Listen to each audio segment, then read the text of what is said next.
El sol de las 11 de la mañana golpeaba fuerte en el porche, volviendo el aire denso y pesado. Llegaba yo del banco, sintiendo el olor penetrante de las petunias que mi vecina, la señora Pilar, estaba regando.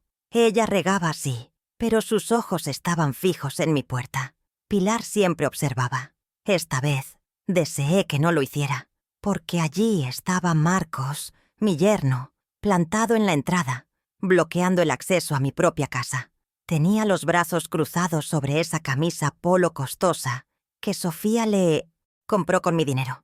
Apreté mi bolso. Dentro, el sobre blanco y nítido del Banco Central se sentía como un ladrillo pequeño y frío. Contenía mi nueva tarjeta de débito, ligada a la cuenta número 76401. Una cuenta que solo tenía un nombre, el mío. Marcos no se movió. Su mirada me taladró mientras yo subía los 2 escalones que me separaban de él. Su postura era de pura posesión, como si fuera el dueño de los 220 metros cuadrados de ladrillo y recuerdos que tenía a sus espaldas. «¿Llegas? Tarde», escupió. Aunque yo no he tenido hora de llegada desde 1965. Ignoré el comentario, buscando en mi bolso mis llaves de toda la vida, no la cerradura electrónica que él instaló y que solo él controlaba desde su teléfono. El aire vibraba con el siseo del agua de Pilar y una explosión inminente. Dio un paso hacia mí, invadiendo mi espacio, obligándome a levantar la vista hacia su rostro, enrojecido por una rabia que no le conocía. «¿Se puede saber qué hiciste, Elvira?» El grito fue tan repentino que hasta la señora Pilar dio un respingo, fingiendo de inmediato inspeccionar una hoja de su rosal. Marcos agitó su teléfono en mi cara. La pantalla mostraba una alerta bancaria en rojo brillante. «El pago del Audi fue rebotado. Me hiciste pasar una vergüenza monumental en la agencia. El gerente me llamó como si fuera un delincuente. La vergüenza». Esa era su única moneda de cambio. No le importaban los $650. Le importaba la humillación pública. No preguntó si yo había hecho algo. Me acusó. Estaba convencido de que yo era incapaz de una acción intencional, que esto debía ser otra señal de mi confusión. Miré su teléfono y luego sus ojos, que ardían con un sentido de derecho adquirido. Vi a Sofía, mi hija, su silueta moviéndose tras el cristal del salón. Una sombra que temía la luz. Ella también miraba, igual que Pilar, pero no hacía nada. Era una prisionera en su propia vida, cómplice por omisión de su debilidad de carácter. Marcos se acercó aún más, bajando la voz a un siseo venenoso. «¿Qué diablos te pasa? ¿Olvidaste pagar? ¿Perdiste la tarjeta? Habla, mujer, que pareces tonta». Me trataba como un electrodoméstico defectuoso, no como la mujer que había construido los cimientos sobre los que él ahora se paraba. Este era el momento, el punto de inflexión. Durante 3 años yo había sido la confundida, la olvidadiza, la incapaz. Había subsidiado su ilusión de grandeza, el auto alemán arrendado, las cenas en el club de campo, la ropa de diseñador que Sofía usaba para pasear al perro. Había pagado por el privilegio de no estar sola y, a cambio, ellos habían consumido mis activos y mi dignidad. Pero la mujer que salió de casa esta mañana no era la misma que ahora estaba en este porche. La mujer que se fue estaba ciega. La que regresó había elegido ver. Me enderecé. Fue un movimiento pequeño, pero me costó. Tengo 72 años y mis huesos lo sienten, pero mi columna vertebral está hecha de 40 años de libros contables. Sostuve su mirada. No hubo temblor en mi voz. Era mi pago, Marcos. Lo dije lentamente, articulando cada sílaba, asegurándome de que Pilar y la sombra en la ventana pudieran oírme. La frase quedó suspendida en el aire húmedo entre nosotros. Su expresión de enojo vaciló, reemplazada por un destello de genuina confusión. Esto no estaba en su guión. Él intentó recuperarse, restablecer su dominio. «Pues claro que era tu pago. Siempre es tu pago. Y arréglalo», gesticuló salvajemente. «Llama al banco. Diles que tu yerno necesita su auto. Diles que la vieja se equivocó». Pero el menosprecio era más débil ahora, teñido de una nueva ansiedad. Vio el sobre en mi mano, el que acababa de recibir en la ventanilla. Entrecerró los ojos, tratando de leer el logo del Banco Central al revés. Detectó el objeto pista, la evidencia física de que yo había dado un paso sin su supervisión. Entonces, respondí con la segunda parte de mi declaración, la que cambiaba los términos de nuestra relación para siempre. Y ya no pasará más. No fue una petición, fue un estado financiero, un balance cerrado. Vi el cálculo en sus ojos, el momento exacto en que se dio cuenta de que esto no era senilidad, era estrategia. La ira se transformó en algo más frío, pánico. Había perdido el control del flujo de efectivo. Miró hacia la ventana, hacia Sofía, quizás dándose cuenta de que su compañera en esta farsa era inútil contra una cuenta bloqueada. No supo qué hacer. No podía agredirme. Pilar estaba mirando. No podía discutir. Yo había establecido un hecho. Así que hizo lo único que un matón sabe hacer. Recurrió a la amenaza. Vas a lamentar esto, Elvira. Crees que eres lista, pero no tienes idea de lo que firmaste. Estás sola en esto. Se hizo a un lado, finalmente dejándome pasar. Pero sus palabras me siguieron hasta la fresca oscuridad de la casa. Tenía razón en una cosa. Yo no tenía idea de lo que había firmado. Pero mientras pasaba a su lado, yo sabía algo que él ignoraba. Soy una contadora. Y aprendo. Muy, muy rápido. Cerré la puerta de mi casa, y el clic del cerrojo sonó anormalmente fuerte en el silencio. El rostro furioso de Marcos se quedó del otro lado, pero su amenaza rebotaba en el vestíbulo. «No tienes idea de lo que firmaste». Miré mi reflejo en el vidrio oscuro de la puerta. Veía a una mujer de 72 años, con el cabello plateado y la espalda ligeramente encorvada. Pero detrás de esos ojos cansados, la contadora seguía viva. Por 40 años, mi esposo Javier y yo habíamos levantado la ferretería, el tornillo de oro. Él era el carisma, el saludo, la fuerza. Yo era la estructura. Yo era la contadora, la que olía la tinta de los libros contables antes que el café por la mañana. Cada tuerca, cada factura, cada centavo de ganancia y pérdida pasó por mis manos antes de ir al banco. Yo sabía el costo exacto de 1 metro cuadrado de construcción en 1995 y la tasa de interés de cada préstamo que pedimos y pagamos. Mi memoria, me decía Javier, era fotográfica para los números, una bóveda más segura que la del banco.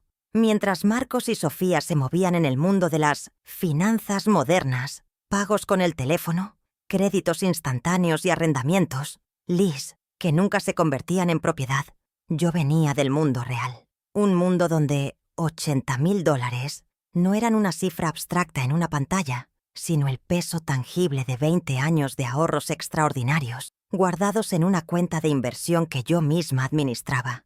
Y esa fue la primera gran hemorragia. Recuerdo la cena, en 2019. Javier aún vivía, aunque ya débil. Marcos desplegó un plano arquitectónico sobre mi mesa de comedor, la que heredé de mi madre. Hablaba de La Toscana Moderna, un restaurante de fusión que sería, según él, el nuevo epicentro gastronómico. Describía hornos italianos importados y una cava de vinos climatizada. Sofía lo miraba con una admiración que me partió el corazón. Ella siempre quiso que él fuera más de lo que era. Yo vi el plan de negocios. Estaba lleno de proyecciones, optimistas y carente de análisis de costos operativos. Era un sueño de papel. Javier, queriendo ver a su única hija feliz antes de irse, apretó mi mano bajo la mesa. «Dáselos, Elvira, para que empiecen». Y yo, por primera vez en mi vida, fui en contra de mi instinto contable. Fui a mi sucursal del Banco Central al día siguiente y firmé un cheque de gerencia por $80.000, el dinero de la venta de un pequeño lote que mis padres me dejaron, el mismo que yo planeaba usar para un viaje que Javier y yo nunca hicimos. Sentí el frío del mármol del banco mientras firmaba. No fue un préstamo, fue el primer pago por mi propia ruina, y ni siquiera lo sabía. El restaurante La Toscana Moderna duró exactamente 11 meses. 11 meses de gastos exorbitantes en ingredientes que no se vendían y vinos que Marcos y sus amigos bebían. 11 meses donde yo veía los números en rojo desde lejos, porque, según Sofía, «Mamá, nos estresas con tu mentalidad de ferretería». Cuando cerraron, no hubo disculpas, solo excusas. La economía, la competencia, la mala suerte. Los $80.000 se evaporaron como vapor de un plato de pasta caro. Marcos nunca mencionó devolverlos. Y yo, tontamente, Nunca los pedí. Creí que había comprado la felicidad de mi hija. Luego, hace 3 años, Javier murió. El silencio en esta casa de 220 metros cuadrados se volvió ensordecedor. Las paredes que habíamos construido juntos se sentían vacías, frías. Mi soledad era una enfermedad física, un peso en el pecho cada mañana. Fue entonces cuando Sofía y Marcos tomaron su decisión. «Mamá, no puedes estar sola», dijo Sofía, con lágrimas genuinas en los ojos. «Nos mudamos contigo. Te cuidaremos». Llegaron con 6 maletas y el Audi A4 arrendado, ocupando el cuarto de huéspedes, que aún olía a la loción de afeitar de Javier. Al principio, su presencia fue un bálsamo. Sofía cocinaba. Marcos arreglaba esa bisagra que sonaba en la cocina. Me sentía acompañada. Pero cuidarme, rápidamente, adquirió un significado financiero. Descubrí lo que significaba cuando revisé el estado de cuenta el primer mes. «Mamá, el Audi es esencial», me explicó Marcos una tarde. «Es para tus citas médicas, para el supermercado. Es un auto seguro para ti». Pero yo no manejaba, y ellos rara vez me llevaban. Sin embargo, los $650 mensuales del arrendamiento, Liz, comenzaron a salir de mi cuenta de jubilación, puntualmente. Poco después, Sofía vino a mí, mortificada. «Mamá, mi tarjeta de crédito está al límite. Es solo por las cosas de la casa, te lo juro. Comida, limpieza». Me mostró un estado de cuenta arrugado. Yo, la contadora, ni siquiera lo revisé. Le di acceso a una de mis tarjetas de crédito suplementarias. «Solo para emergencias, hija». La primera factura fue de $1,200. Vi cargos de boutiques que no vendían detergente y restaurantes que yo no podía pronunciar. Cuando intenté preguntar, la respuesta fue la misma. «Ay, mamá, es el costo de vida. Tú ya no sales». El promedio mensual de $1,200 se convirtió en la norma. Y yo pagaba por la compañía, pagaba para no escuchar el eco en los pasillos, pagaba para que mi hija me sonriera de esa manera en que no lo hacía desde que era niña. Estaba financiando una ilusión de familia, y el precio era mi seguridad financiera, pero el dinero era solo el síntoma. La enfermedad era más profunda. Yo estaba asustada de que si cerraba el grifo, me quedaría completamente sola. Una anciana inútil en una casa demasiado grande. Y entonces ocurrió el microabuso, el que me desarmó por completo. Fue hace 2 años. Estaba revisando mis cuentas de inversión, preocupada por el rápido descenso de los fondos. Marcos entró a mi escritorio, ese santuario de números que había sido mío por décadas. Puso su mano sobre la mía, que sostenía una pluma. «Elvira, te vemos preocupada», dijo con una voz falsamente paternal. «Creemos que todo esto te está superando. La tecnología, los bancos en línea, es mucho para ti». Me trató como si fuera una niña que no sabe sumar. Sofía estaba detrás de él, su aliada silenciosa. «Ay, mamá, tú ya no entiendes de finanzas modernas», dijo repitiendo su mantra. «Déjanos ayudarte. Estás confundida». Confundida. Yo, Elvira, la que había manejado una nómina de 15 empleados por 30 años. La que podía calcular el interés compuesto de cabeza, pero el dolor del duelo por Javier aún estaba fresco, y su condescendencia coordinada me hizo dudar de mí misma por un terrible segundo. ¿Y si tenían razón? ¿Si me estaba volviendo senil? Fue entonces cuando Marcos deslizó los papeles sobre mi escritorio de caoba. Un fajo grueso, atado con una cinta azul. «Es solo por si te pasa algo, Elvira», dijo casualmente, mientras Sofía me servía un té que de repente olía amargo.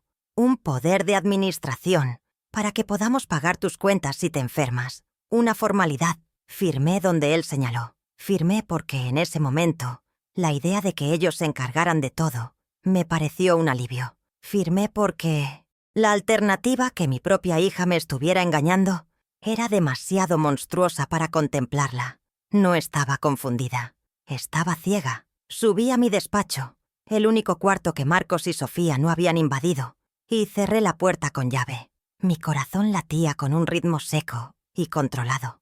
La amenaza de Marcos. «No tienes idea de lo que firmaste». Era un eco que no podía ignorar. Tenía razón. No lo sabía, pero era una contadora, y un contador no teme a los documentos. Los audita. Sabía exactamente dónde estaba ese fajo de papeles que firmé hace 2 años, el que me presentaron con un té amargo y sonrisas condescendientes. Estaba en mi caja fuerte personal, la que nadie sabía que yo aún podía abrir. La caja estaba oculta detrás de un retrato al óleo de Javier, de cuando aún tenía 30 años y el cabello negro. El mecanismo de la combinación, un Walter 300 de 1982, era táctil para mí. No necesitaba ver los números. Mis dedos recordaban la secuencia. 18, 65, 40.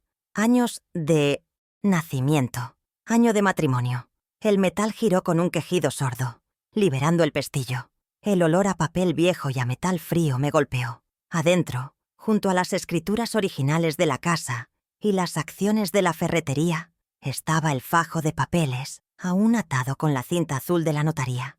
Mis manos, que habían temblado en el porche, estaban firmes ahora. Saqué el documento. Era grueso.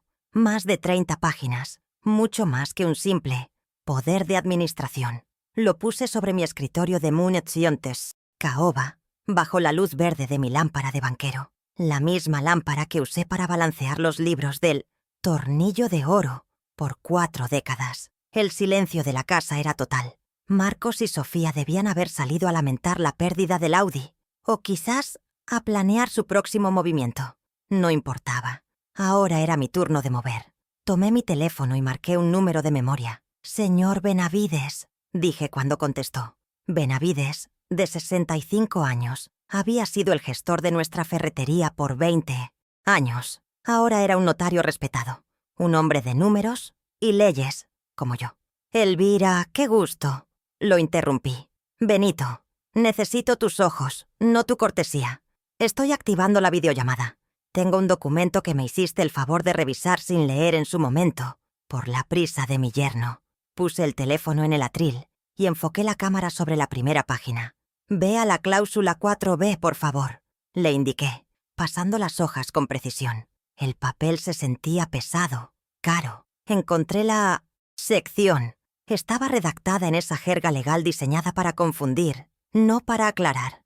Benavides se quedó en silencio al otro lado de la línea, sus ojos leyendo rápidamente en la pantalla. Pude ver su rostro en la pequeña ventana de mi teléfono. Su ceño se fruncía más con cada segundo. «Elvira», dijo, y su voz era grave. «Esto no es un poder de administración. Léeme la implicación, Benito», pedí, aunque yo ya la estaba entendiendo. Mi mirada se fijó en la frase clave. Un close-up visual en 1900. Mi mente. Cláusula 4.b. En caso de incapacidad médica comprobada de Elvira N., el control total, irrevocable e inmediato de la propiedad, 220 SWA y todos los activos líquidos. Benavides confirmó. «Elvira, le diste a Marcos el control total de tu patrimonio si un médico te declara incompetente. Firmaste una cesión fiduciaria. Creaste un trust y él es el beneficiario administrador». Colgué la llamada. El aire abandonó mis pulmones. La humillación del porche era una quemadura superficial. Esto era un cáncer. No era un poder. Era una trampa. Susurré al retrato de Javier.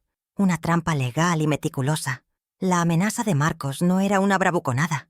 Era una promesa basada en un documento legal. Si yo era incapaz, perdía mi casa, mis ahorros, todo.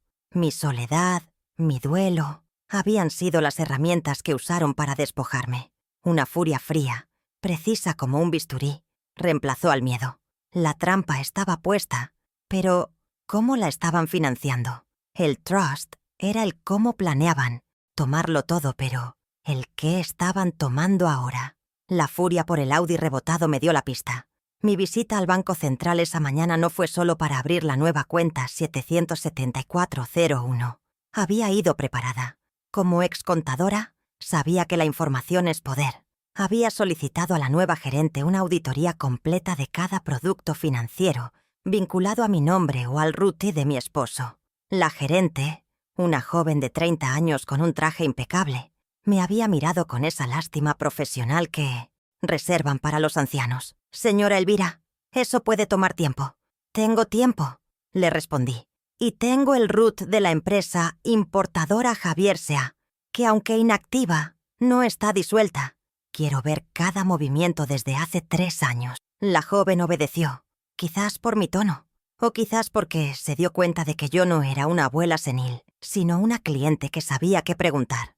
Y allí estaba, en los registros del banco, una tarjeta de crédito corporativa, una que yo jamás solicité y que no aparecía en mis estados de cuenta personales. Marcos había usado el RUT de la ferretería, el nombre de mi esposo, para darse una línea de crédito ilimitada para sus negocios. La gerente me imprimió los últimos 6 meses de gastos. Yo había pagado por esa impresión en efectivo. No quería dejar rastro digital de mi investigación. Ahora, en mi escritorio, extendí esos papeles junto al trust. La prueba 1 era la soga legal. La prueba 2 era el registro del robo. Tomé un marcador amarillo, uno de mis viejos hábitos de contabilidad. Mis ojos escanearon las líneas de gastos. Restaurantes caros, tiendas de ropa, licorerías. Pero una línea hizo que la sangre se me helara.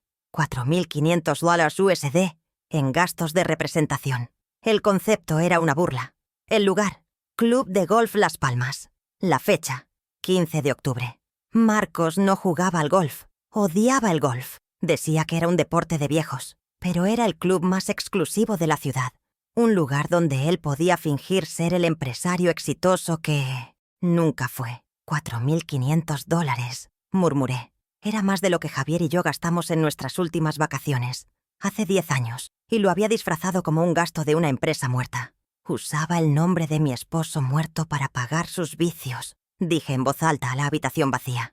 Esto no era solo un desfalco de $50.000 de mi cuenta de inversión en 6 meses, como había visto en el saldo de $1.500. Esto era una profanación. Estaba usando la reputación de Javier, el trabajo de nuestra vida, para financiar su comedia de hombre de mundo. El Audi era solo la punta del iceberg. Debajo había una montaña de deudas fraudulentas. Y hablando del Audi, el pago rebotado fue el error de Marcos. Su arrogancia lo hizo descuidado.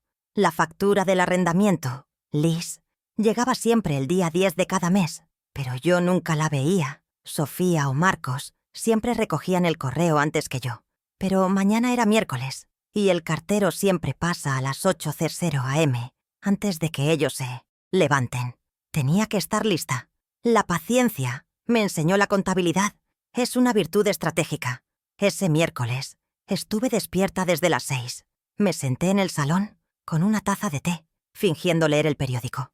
Escuché los pasos del cartero en el sendero del jardín a las 7:58 AM. El sonido metálico del buzón al abrirse. Esperé. Oí la ducha de Marcos en el piso de arriba. Salí al porche, en bata.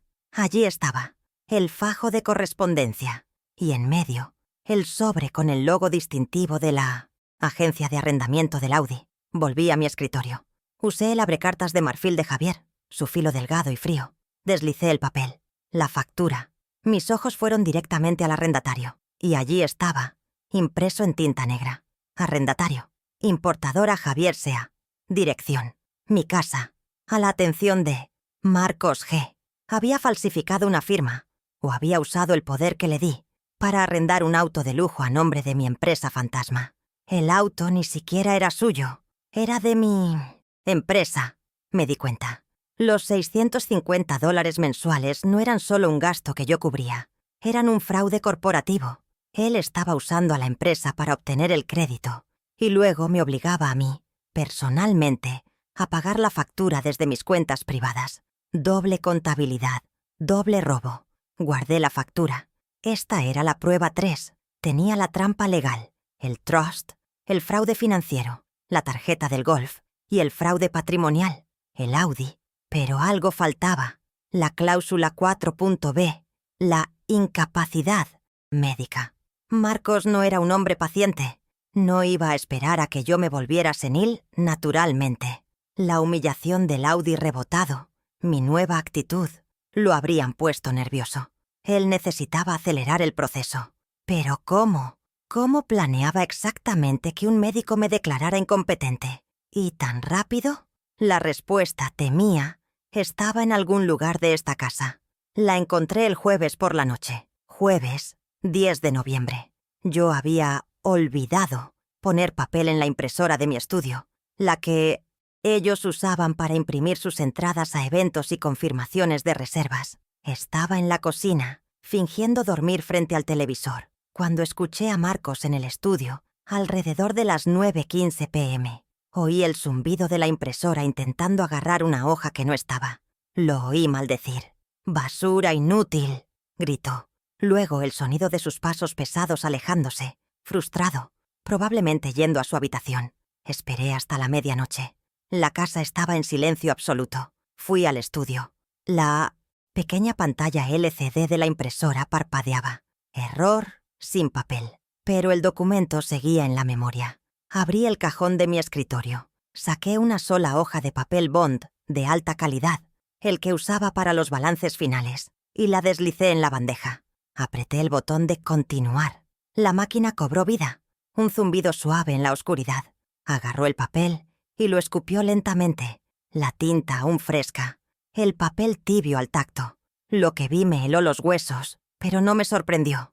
No en este punto. Era una copia impresa de un correo electrónico. No era de un médico para Marcos. Era de Marcos para Sofía, mi propia hija. Lo había escrito esa tarde y, en su arrogancia, intentó imprimirlo en mi estudio, probablemente para dárselo a ella en persona, para no dejar rastro digital en su teléfono. Había olvidado recogerlo. Mis ojos se fijaron en el texto. El close-up de la prueba 4 fue el más devastador. Asunto: lunes. El cuerpo del correo era corto y brutal. Sofía, ya hablé con el doctor. Salas, está listo para firmar la evaluación de Elvira. Incompetencia. El lunes. Solo necesito que la lleves. El doctor Salas, un médico al que Marcos había estado llevando a jugar al golf, sin duda pagado con mi tarjeta corporativa. Querían declararme loca. El lunes. Este próximo lunes. La urgencia del pago rebotado del Audi tenía sentido ahora. Necesitaban que todo estuviera en orden antes de que yo desapareciera legalmente. De repente, mi plan de cerrar las cuentas era solo el primer paso. Ellos habían contraatacado con un plan para eliminarme. Sostuve el papel, la tinta negra brillando bajo la luz de la luna que entraba por la ventana. El olor a ozono de la impresora llenaba el aire.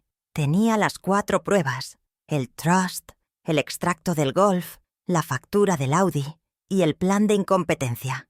Tenía las pruebas, murmuré. Ahora necesitaba el escenario. El lunes, a las 11:30 de la mañana, inmediatamente después de la confrontación en el porche, mi primer movimiento fue estratégico. Fingí debilidad. Mientras Marcos me lanzaba su última amenaza, me apoyé en el marco de la puerta, llevándome una mano al pecho. Creo que tienes razón, dije con voz temblorosa. Estoy confundida. El banco, los números. Dejé que vieran exactamente lo que querían ver. La anciana senil que estaban construyendo. Sofía pareció aliviada. Marcos, triunfante. Voy a recostarme, murmuré. Me duele la cabeza. Me encerré en mi cuarto. Un acto que ellos interpretaron como una derrota, pero que en realidad era la apertura de mi cuartel general. A las 11:32 a.m., con la puerta cerrada con llave, mi teléfono estaba en mi oído. Ya no temblaba.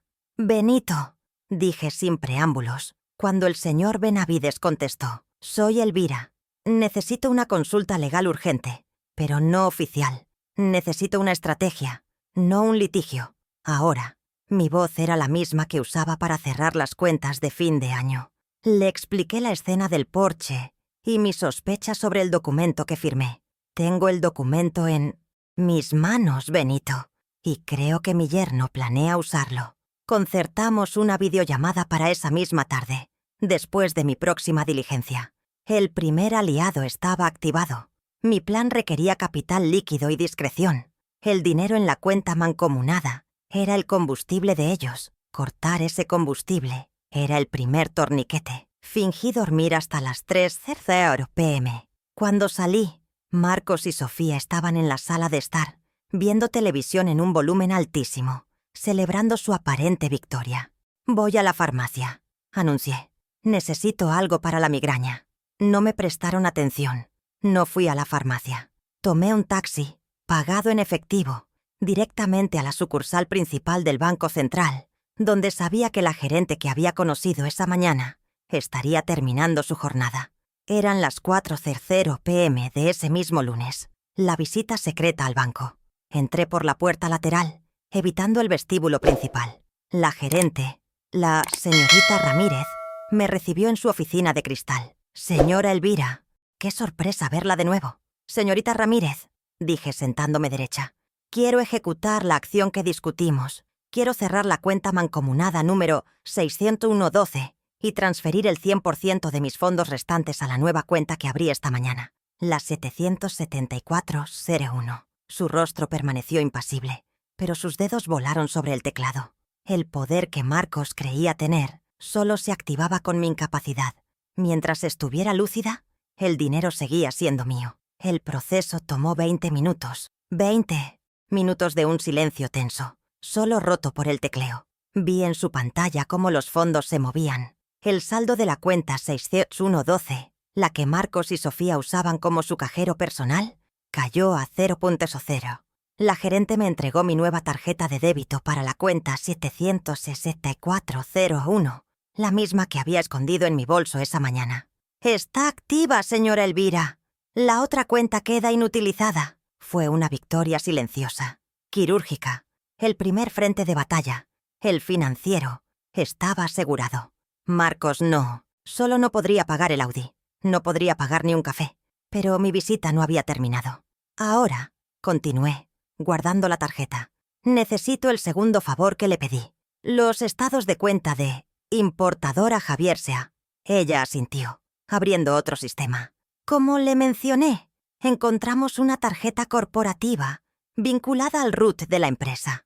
Sacó un fajo de papeles gruesos de una impresora láser. «Estos son los últimos 6 meses. Como usted es la firmante legal registrada», me entregó las hojas. Eran la prueba 2. Mi visita al banco fue un éxito en 2 frentes. Aseguré mi dinero y obtuve la primera evidencia concreta del fraude. Salí del banco sintiéndome más ligera. Esa noche, en mi estudio, bajo la luz verde de mi lámpara de contadora, extendí los extractos. Lo que vi fue peor de lo que imaginaba.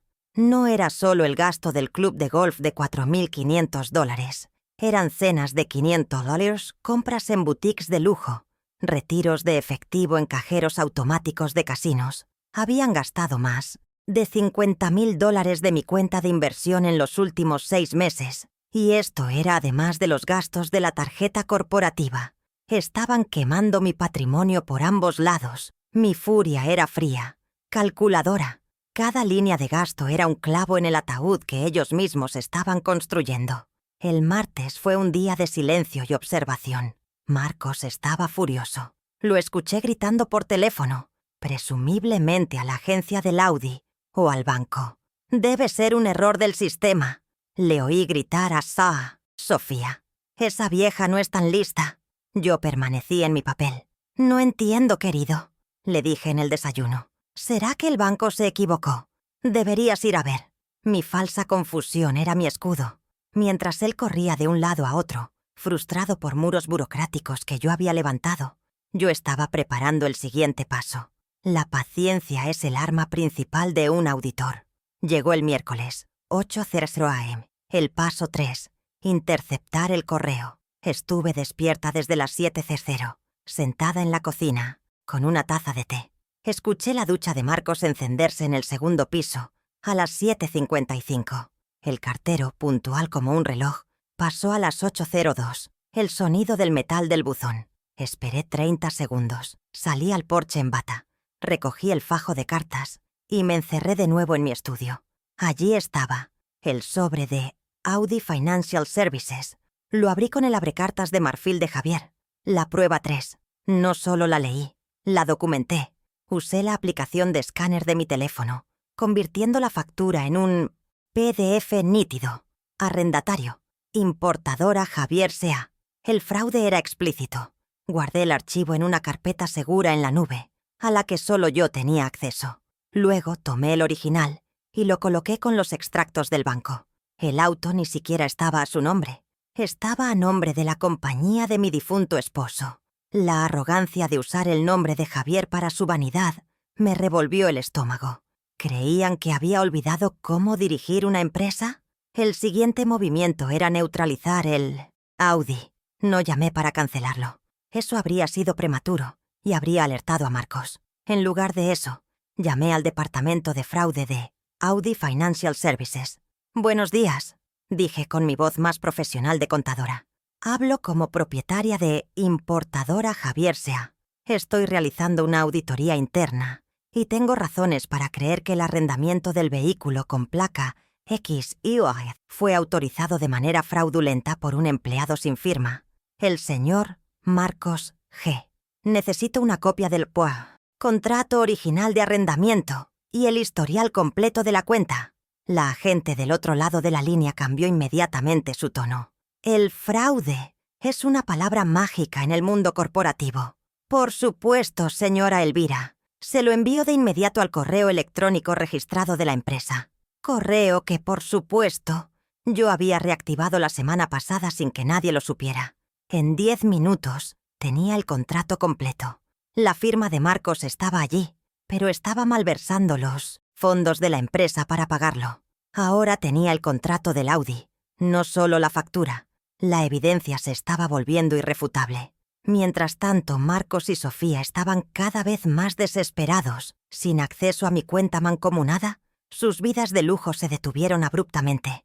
Vi a Sofía mirando el estado de cuenta de su propia tarjeta, con pánico real. Intentaron ser amables conmigo. «Mamá, ¿te sientes mejor? ¿Necesitas que te llevemos a algún sitio?», preguntó Sofía el jueves. «No, gracias, hija. Estoy descansando. Creo que esta confusión me está afectando mucho», respondí, alimentando su narrativa. Pero yo sabía que su desesperación los volvería descuidados y tenía que prepararme para la prueba 4. El jueves por la noche, ejecuté el paso 4. No fue un olvido, fue una trampa deliberada. A las 9:00 p.m., sabiendo que Marcos solía imprimir sus correos importantes para tenerlos en papel, fui a mi estudio y vacié la bandeja de papel de la impresora. Luego, me senté en la sala de estar con el televisor encendido pero sin volumen y esperé. A las 9:15 p.m., tal como lo había previsto, lo escuché entrar al estudio. El zumbido de la impresora intentando agarrar una hoja inexistente. Luego, la maldición. «Maldita sea. Ni siquiera el papel puede reponer». Escuché sus pasos pesados alejándose, subiendo las escaleras, probablemente para gritarle a Sofía. Su frustración lo hizo abandonar el documento en la cola de impresión. La arrogancia de usar mis cosas como si fueran suyas era asombrosa. Esperé 2 horas, hasta estar segura de que dormían. A las 11:30 p.m. regresé al estudio. La luz de la impresora parpadeaba, un faro naranja en la oscuridad. Deslicé una sola hoja de papel bond, el de mejor calidad, en la bandeja. Apreté «reanudar». La máquina cobró vida y me entregó el papel tibio. Mis manos no temblaron mientras lo leía. El correo de Marcos a Sofía. «Doctor Salas, listo para firmar la evaluación de Elvira. Incompetencia. El lunes, el 10 de noviembre». Tenía una fecha límite. El lunes. De repente, el dinero, el Audi, el Golf, todo eso palideció. Esto era sobre mi libertad. El trust fiduciario que había encontrado en mi caja fuerte, prueba 1, y este correo, prueba 4, eran las 2 fauces de la trampa. Querían declararme loca el lunes para tomar control legal de todo, precisamente porque yo había cortado el flujo de dinero. Mi acción había forzado la mano de ellos. Ahora yo tenía que forzar la mía. Tenía menos de 72 horas para detenerlos. El plan se cristalizó en ese momento. No podía ganar esto en silencio. No podía ganar esto en los tribunales a tiempo. Ellos contaban con mi aislamiento, con mi vergüenza, con el secreto. Así que mi escenario no sería un juzgado, sería público. Tenía que exponerlos antes de que pudieran ejecutar su plan. Necesitaba testigos, necesitaba una audiencia, necesitaba que la humillación que ellos planearon para mí se volviera en su contra. El viernes, a las 10:00 a.m., hice la llamada. Paso 5. Llamé a la administración del condominio, con mi voz más dulce de vecina. «Buenos días, señora Martínez. Habla Elvira. Quería saber si el salón de juntas está disponible este sábado por la noche». Hice una pausa, agregando el cebo.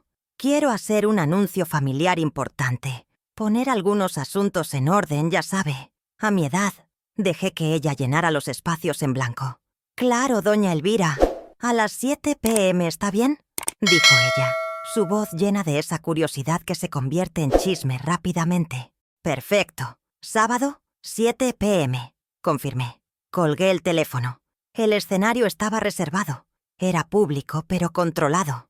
Era en mi territorio, el condominio donde yo había vivido por 30 años, donde la gente me respetaba.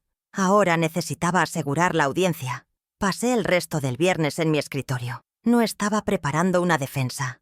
Estaba preparando una presentación. Creé 4 carpetas de cartón, con etiquetas claras escritas con mi mejor caligrafía de contadora. 1. Trust fiduciario. 2. Gastos corporativos. 3. Fraude Audi. 4. Plan de incompetencia. Hice copias de todo. Llamé al señor Benavides. «Benito, necesito que estés disponible el sábado a las 7:45 p.m. y trae una notificación de desalojo extrajudicial, solo por si acaso». Mi última llamada del viernes fue a mi vecina, la señora Pilar. «Pilar, querida», le dije, «estoy haciendo un anuncio familiar importante el sábado a las 7 p.m. en el salón. Significaría mucho para mí si pudieras estar allí, como mi testigo moral». Supe que no. Faltaría. Un anuncio familiar importante de la viuda Elvira, después del drama del Audi en el porche. Era el evento social de la temporada. Ella sería mi testigo, mi validador ante la comunidad. El plan estaba completo. Tenía las pruebas, aseguradas y documentadas. Pruebas 1, 2, 3 y 4. Tenía el frente financiero asegurado. Cuenta 78401.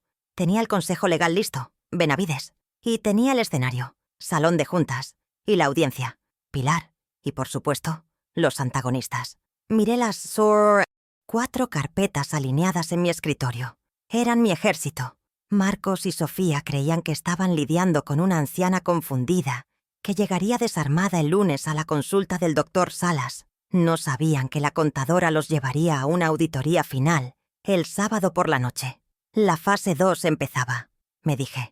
El viernes por la noche, el aire en la casa estaba viciado, denso con una ansiedad no expresada. Eran las 8:00 p.m. Yo estaba en la cocina, preparando una sopa sencilla, solo para mí. El olor a apio y zanahoria era un consuelo terrenal. Había pasado todo el día con mis carpetas, y ahora el silencio era mi aliado. De repente, el silencio se rompió. Oí el timbre de la puerta, seguido de la voz de un repartidor, y luego la voz baja y furiosa de Marcos en el vestíbulo. «Inténtala de nuevo. Debe ser tu máquina». Hubo una pausa, y luego la puerta se cerró de un golpe. La cena que habían pedido por delivery había sido rechazada. La cuenta 60112 seguía en ceros. Un minuto después, Sofía apareció en el umbral de la cocina. No llevaba sus tacones habituales, sino pantuflas, lo que la hacía parecer más pequeña, casi una niña. Tenía el rostro pálido, y sus ojos, idénticos a los de Javier, estaban rojos. «Mamá», empezó, su voz apenas un susurro.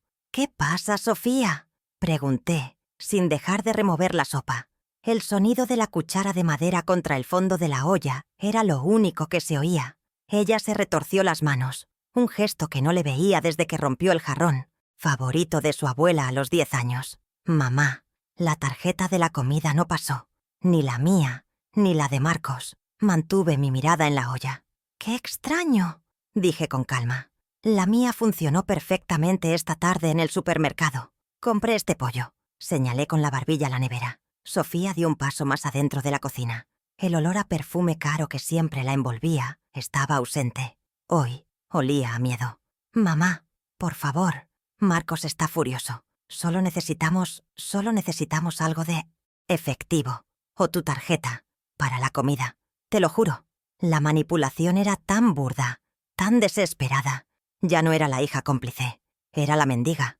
Pero su lealtad seguía estando del lado equivocado. «No voy a darte mi tarjeta, Sofía», dije, finalmente mirándola. Mis ojos se encontraron con los suyos. Vio en ellos algo que no reconoció. Acero. «Hay pollo en la nevera. Hay arroz en la despensa. Hay huevos. Esta casa está llena de comida. Si tienen hambre, cocinen».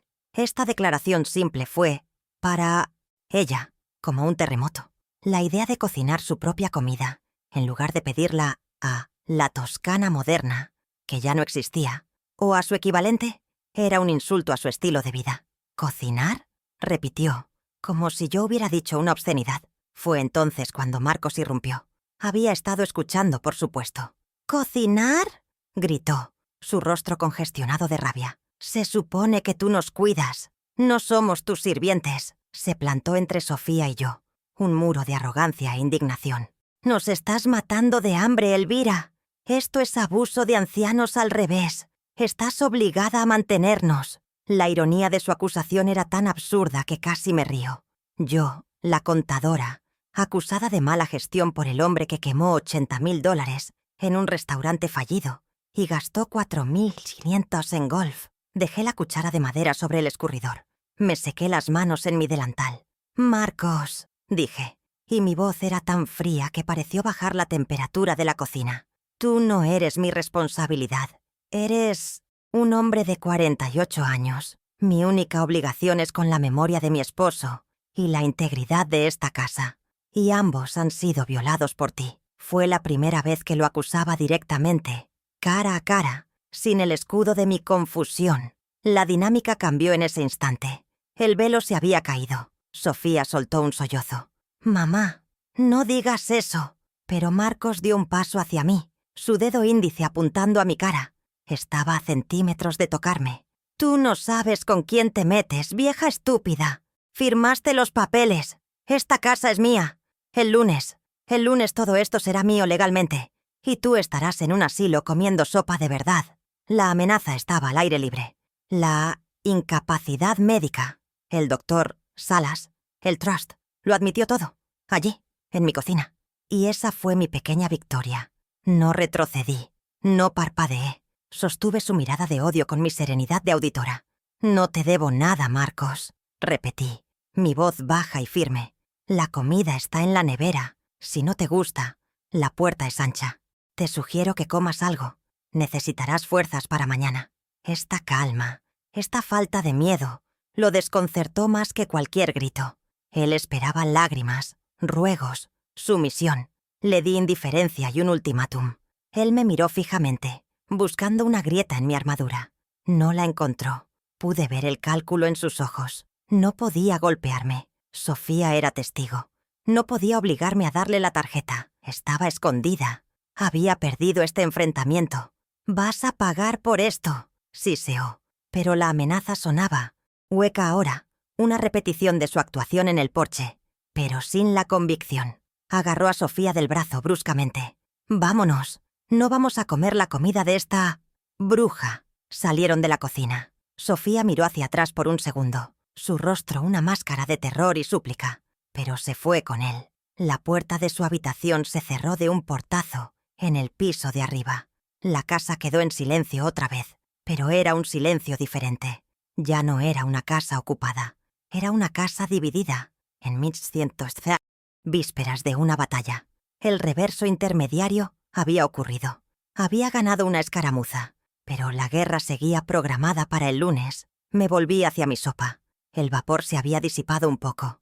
La adrenalina me hacía vibrar las manos, pero no de miedo, sino de una energía concentrada. Marcos había confirmado su plan. Había admitido que el lunes era su fecha límite. Había puesto sus cartas sobre la mesa, creyendo que tenía el juego ganado, sin saber que yo tenía una mano mucho más fuerte. Su arrogancia era mi mejor aliado. Probé la sopa. Estaba perfecta. Mientras comía sola en mi cocina, en mi casa, repasé mentalmente las 4 carpetas alineadas en mi estudio. El trust, el golf, el Audi, el correo. Cada una era una bala. Y Marcos acababa de darme la confirmación verbal que necesitaba. Su amenaza del lunes no me asustaba, porque yo sabía algo que él no. «No, Marcos», susurré al vapor de la sopa. «Esto no se acaba el lunes». Apagué la luz de la cocina. «Se acaba mañana a las 7 de la noche». La tensión estaba puesta. El gran confronto no podía evitarse. Ahora era yo quien lo esperaba con anticipación. La contadora estaba lista para presentar su balance final. El salón de juntas del condominio olía a cera para pisos y a café rancio. Era un espacio estéril, impersonal, con una larga mesa de caoba pulida que reflejaba las luces fluorescentes del techo. Eran las 7 de la noche del sábado. Yo llegué primero, colocando mis 4 carpetas etiquetadas frente a una silla, como si preparara una auditoría. La señora Pilar llegó a las 7:02 p.m., nerviosa, con su mejor chaqueta, como si asistiera a un evento social que no entendía del todo, pero que no se perdería por nada. Mi nieto Julián fue el siguiente, enviado por su madre, encogiéndose en una silla en la esquina, sus ojos fijos en su teléfono, aterrado. A las 7 p.m. entraron ellos, Marcos y Sofía. La arrogancia era un perfume que llenaba la habitación. Marcos lucía su reloj de imitación de oro, ese que yo sabía había comprado con mi tarjeta. Sofía llevaba un vestido de seda que costó más que mi pensión de un mes. Creyeron en mi invitación de anuncio familiar.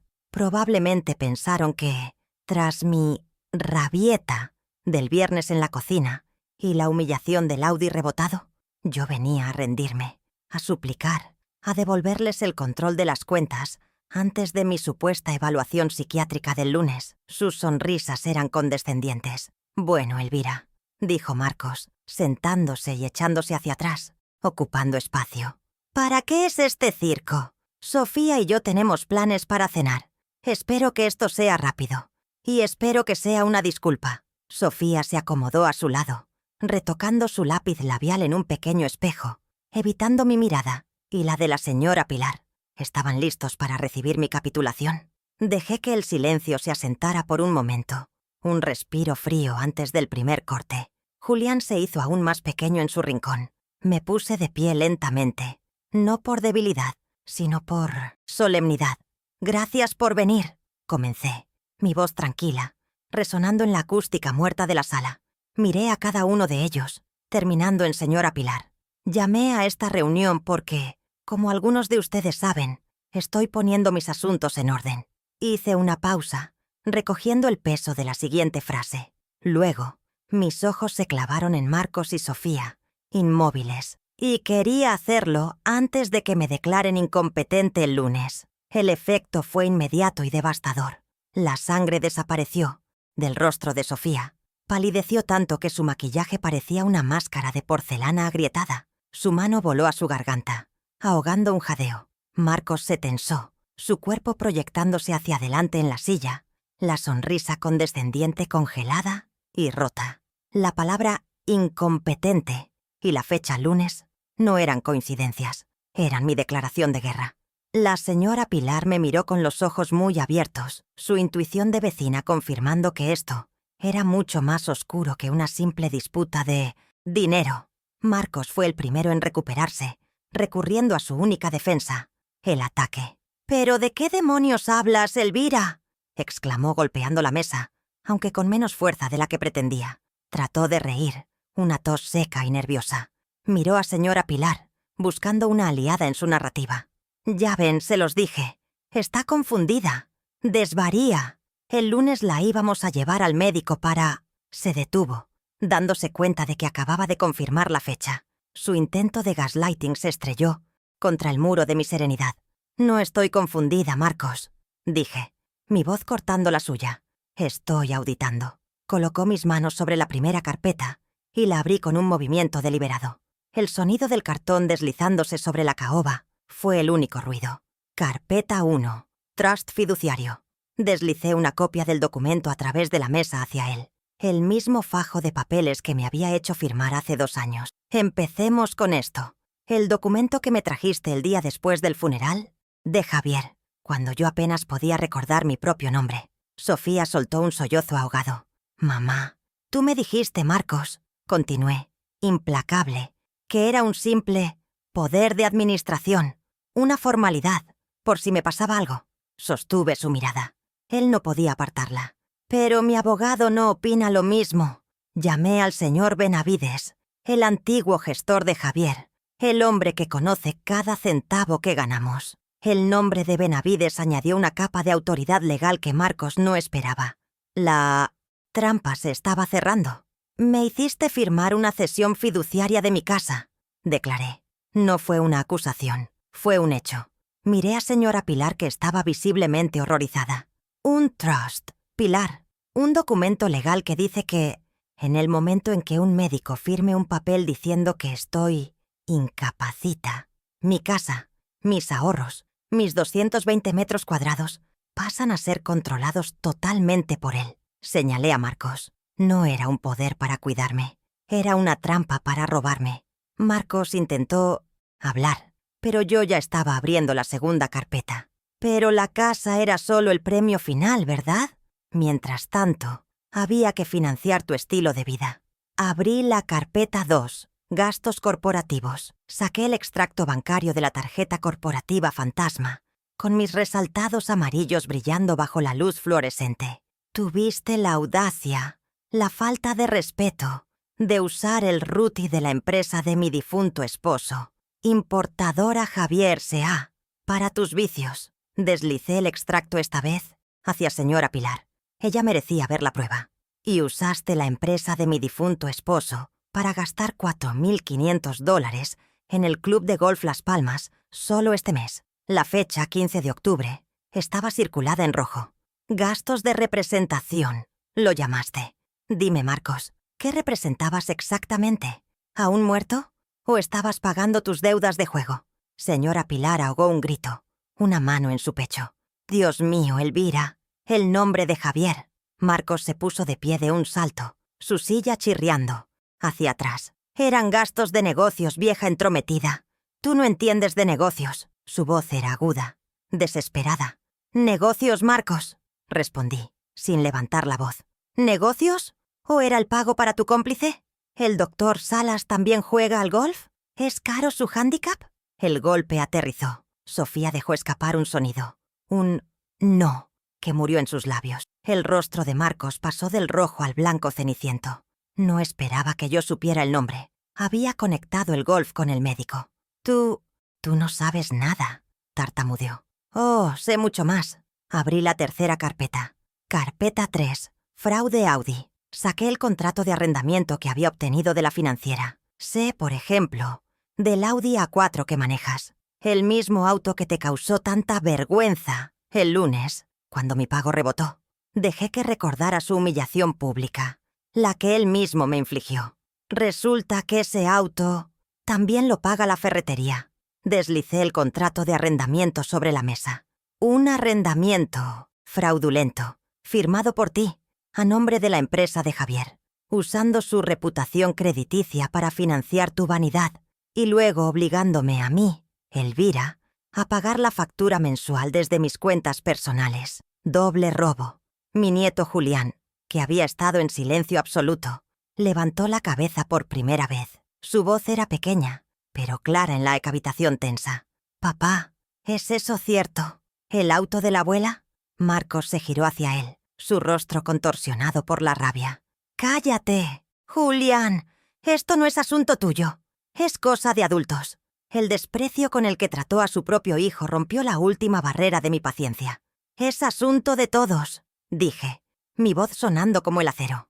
Coloqué la última carpeta sobre la mesa. Carpeta 4. Plan de incompetencia.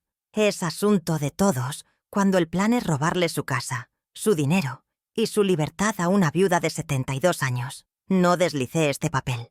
Lo sostuve en alto, para que todos lo vieran. El correo electrónico impreso. La prueba 4. Papel tibio que recuperé de la impresora. «Y aquí está el plan», anuncié, y procedí a leerlo en voz alta, mi voz clara y fuerte, como si dictara sentencia. D. Marcos G. Para Sofía N. Asunto. Lunes. Jueves, 10 de noviembre, 9:15 p.m. Miré a Sofía. «Anoche, hija». Continué leyendo. «Sofía, ya hablé con el doctor Salas. Está listo para firmar la evaluación de Elvira, incompetencia, el lunes. Solo necesito que la lleves». La sala explotó. Marcos golpeó la mesa con ambos puños. Los documentos saltaron. «¡Vieja loca!», rugió, su verdadera naturaleza expuesta bajo la luz fluorescente.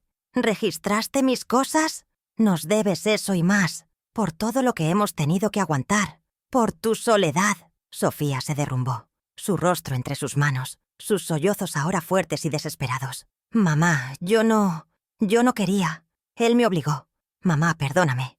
Levanté una mano y el milagro ocurrió. Se callaron. Marcos, sin aliento por su propia rabia. Sofía, ahogada en su culpa. Señora Pilar me miraba con una mezcla de horror y absoluta admiración. «Se acabó, Marcos», dije con una finalidad absoluta. «Ahora las consecuencias. Regla número 1. El dinero». Lo miré directamente a los ojos.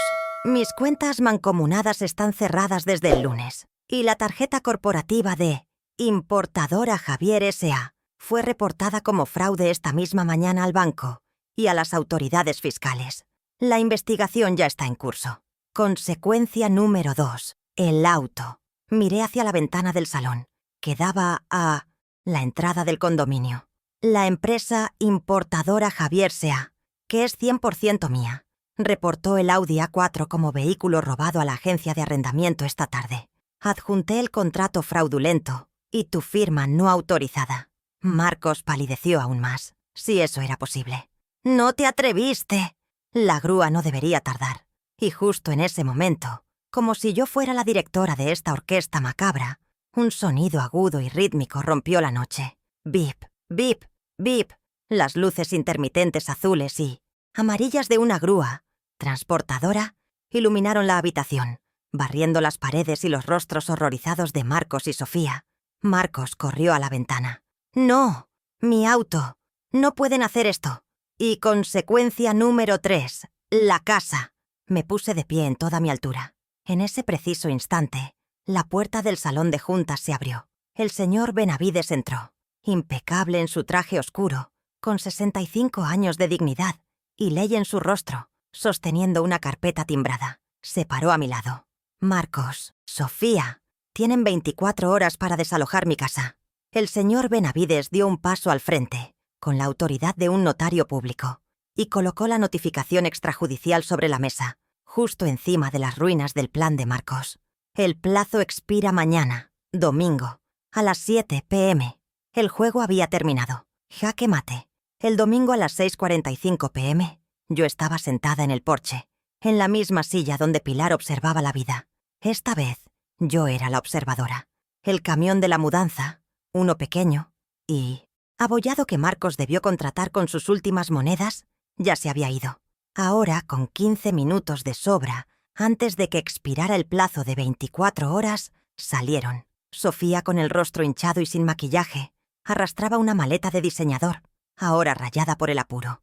Marcos, con la misma camisa polo del lunes, cargaba 2 bolsas de lona, con la mandíbula apretada en una furia sorda y derrotada. No me miraron. No se atrevieron. El sonido de las ruedas de plástico de la maleta de Sofía sobre el sendero de piedra fue el único adiós. No sentí alegría, ni siquiera satisfacción. Sentí el alivio de un balance finalmente cerrado. El débito y el crédito estaban en sus columnas correctas. Vi cómo subían al auto de un amigo que los esperaba en la acera, un sedán genérico, no un Audi, y desaparecían al final de la calle. En el momento en que doblaron la esquina, a las 6:58 p.m., saqué mi teléfono. «Señor cerrajero», dije con calma, «ya puede venir. La casa está vacía». La puntualidad, como en la contabilidad, es una forma de respeto. Y yo estaba lista para volver a respetarme. Media hora después, supervisé al cerrajero mientras cambiaba la cerradura principal. El sonido del metal siendo perforado, el viejo cilindro cayendo en su mano, el nuevo mecanismo deslizándose en su lugar. Fue la música más dulce que había escuchado en 3 años. Me entregó un juego de llaves nuevas, pesadas y de metal sólido. «Gracias», dije. Era más que una cerradura. Era un sello. Era la frontera física de mi nueva vida. Esa noche, por primera vez en 1000 noches, dormí con la puerta de mi habitación abierta, porque el silencio de la casa ya no era una amenaza. Era simplemente paz. La primera semana fue un ejercicio de purificación. Quité las sábanas de su habitación. Las doné. Abrí las ventanas, dejando que el aire de noviembre se llevara el olor rancio de su perfume caro y su colonia barata. Limpié la impresora de mi estudio, borrando su memoria, al igual que había borrado la de ellos. La casa de 220 metros cuadrados, que se había sentido como una prisión abarrotada, ahora se sentía espaciosa, luminosa. Era mía. Cada rincón me pertenecía de nuevo, y me tomé el tiempo de reapropiarme de cada uno, desempolvando los viejos álbumes de fotos de Javier y míos. El siguiente domingo, a las 1:45 p.m., me senté en una mesa del Café del Parque, un lugar neutral, con mucho vidrio y luz natural, a medio camino entre mi casa y el pequeño apartamento que Sofía había alquilado. Pedí un café negro. Ella llegó a las 2:00 p.m. en punto, lo cual era una novedad. Se veía demacrada. Se sentó frente a mí, sus manos temblando ligeramente. «Mamá», comenzó, sus ojos buscando los míos, listos para llorar, para suplicar, para manipular. Levanté una mano, suavemente, pero con firmeza. El llanto ya no era una moneda de cambio válida. «Te veré los domingos, hija», le dije. Mi voz tranquila. No había rabia en ella, solo hechos. «De 2 a 4 p.m. Aquí», señalé la mesa de formica entre nosotras. «En Mitas y Measna. Este café, no en mi casa». Vi el golpe aterrizar. La exclusión de la casa, su herencia, su refugio, fue más dura que la pérdida del dinero. «Pero mamá, es mi casa». «No, Sofía», la corregí. «Es mi casa, y será un lugar de paz. Puedes venir aquí como mi hija, una vez por semana. Pero tus finanzas, tus decisiones, tus deudas, son tuyas». Puse $10 sobre la mesa para pagar mi café y el suyo. «Este es el único dinero que recibirás de mí. El resto tendrás que ganártelo». Estaba estableciendo nuevos límites, no por crueldad, sino por supervivencia. La contabilidad de la vida me había enseñado que las líneas borrosas son el origen del desastre financiero y emocional. Mi casa era mi activo principal, pero también mi santuario. Las visitas de 2 horas en un lugar público no eran un castigo, eran un entorno controlado. Eran una forma de preservar la relación madre-hija, si es que quedaba algo por salvar, sin poner en riesgo mi patrimonio, mi seguridad o mi salud mental. Ella era mi hija, pero ya no era mi responsabilidad financiera. En cuanto a Marcos, supe por Sofía que enfrentaba cargos de fraude por parte de la financiera del Audi y una auditoría fiscal por la tarjeta corporativa. El señor Benavides se había encargado de que los bancos tuvieran toda mi documentación. La grúa que se llevó el Audi esa noche fue solo el comienzo. Su reputación en el club de golf Las Palmas estaba destruida. El doctor Salas, al parecer, estaba siendo investigado por el colegio médico, por su disposición a firmar evaluaciones. La arrogancia de Marcos había sido su perdición. Creyó que las reglas no aplicaban para él. Descubrió demasiado tarde que un balance siempre debe cuadrar. Mi restauración comenzó donde siempre lo hizo, en mi escritorio de contabilidad. El lunes siguiente a mi encuentro con Sofía, me senté frente a los libros de Importadora Javier S.A.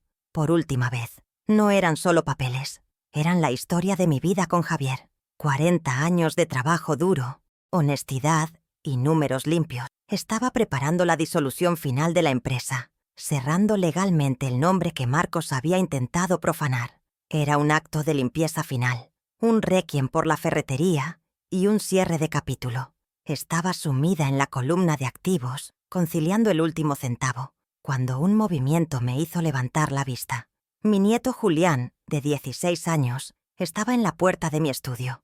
No lo había visto desde la reunión en el salón de juntas. Se había quedado en silencio, observando todo.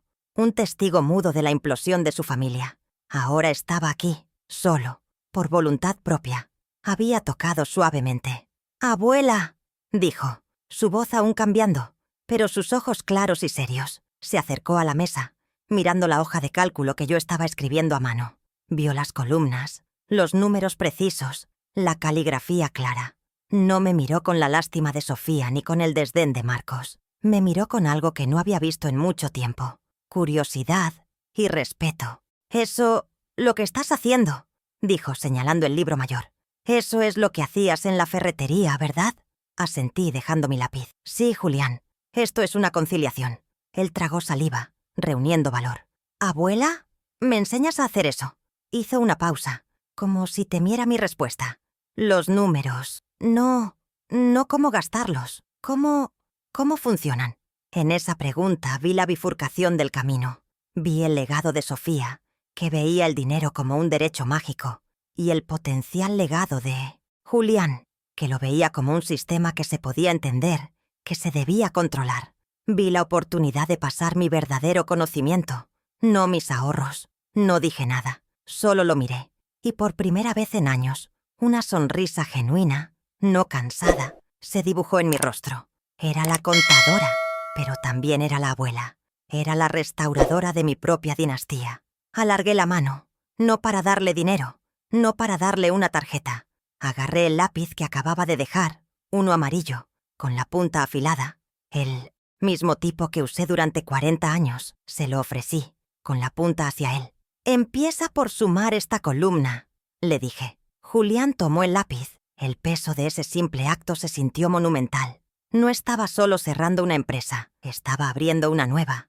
Estaba pasando la antorcha de mi competencia oculta, la misma que me había salvado, a la única persona que había demostrado ser digna de ella. Él se sentó en la silla de aprendiz, la que Javier solía usar, y se inclinó sobre los números, con una concentración feroz que me recordó a mí misma. Voz en off. Miré a mi nieto, su joven mano firme sosteniendo el lápiz sobre el libro mayor de mi vida. Había pasado por la humillación, la traición y el miedo. Había sido despojada de mi dinero y casi de mi libertad por aquellos que compartían mi sangre. Pero al final, los números no mienten. Aprendí que la sangre te hace pariente, pero la confianza te hace familia. Y la confianza se audita.